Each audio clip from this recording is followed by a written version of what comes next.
yuzim yomon bo'lgan paytini aytish qiyin. Maskada yurardim. Aslida bor edi, toshmalar bitta ikkita chiqib yurardi. Keyin aloe vera ishlatganman, yashil. O'shani ishlatganimdan keyin yon atrofiga qo'shilib ko'payishni boshladi bu narsa.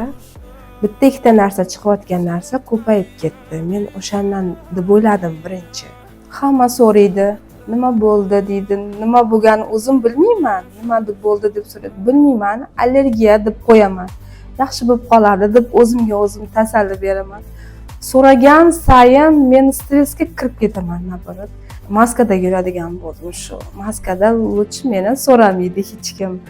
Rosa qayg'urib, bu nima bo'ladi, nega bunaqa chiqdi, qaytadimi, yo'qmi, kimga boraman, nima qilaman deb tushkunlikka tushdim.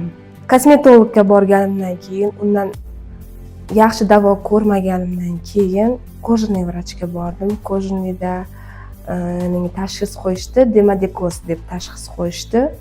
U yerda ham davolashni boshladi. Dori ukollarni yozib berdi, lecheniya qildi, yaxshi bo'ldi.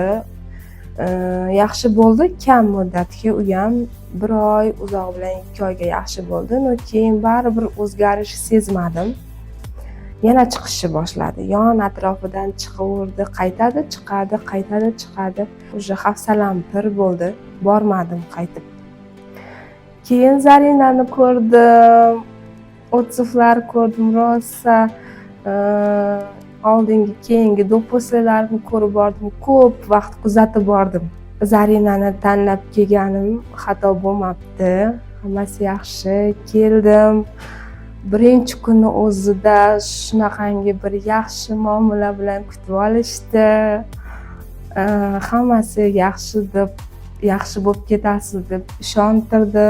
Ishonchsiz bo'lib, har taraflama sinib, men bu stressga kirib ketdim. Yo'q, muomalasi tomonidan ham, boshqasi tomonidan ham meni ancha ko'tardi. Ishonchim ortdi. Keyin shu yerda lecheniyani boshladik. Boshlangan kunimni o'zida o'zgarishlar seza boshladim. 3 oy davomida keldim, 3 marta. Uyga uxotlar berishdi, har xil vaqtida qilish kerak ekan, qildim. Dorilar, ukollar hammasini aytishdi. Vaqtida qilindi, uydagi uxotlarim ham qilindi. Xudoga shukr, hammasi yaxshi, a'lo darajada. Reklama qilayotganlardan, bilib bilmasdan, maqtasa ovurmasdan maslahat qilish kerak ekan, baribir maslahatda katta gap bor ekan. Maslahat qilib yuziga tushadigan narsani olish kerak ekan. Foydasini o'shanda ko'radi. Biza arzonga o'chamiz, magazindan olamiz, bozordan olamiz. Ularning foydasi kam miqdorda bo'lar ekan.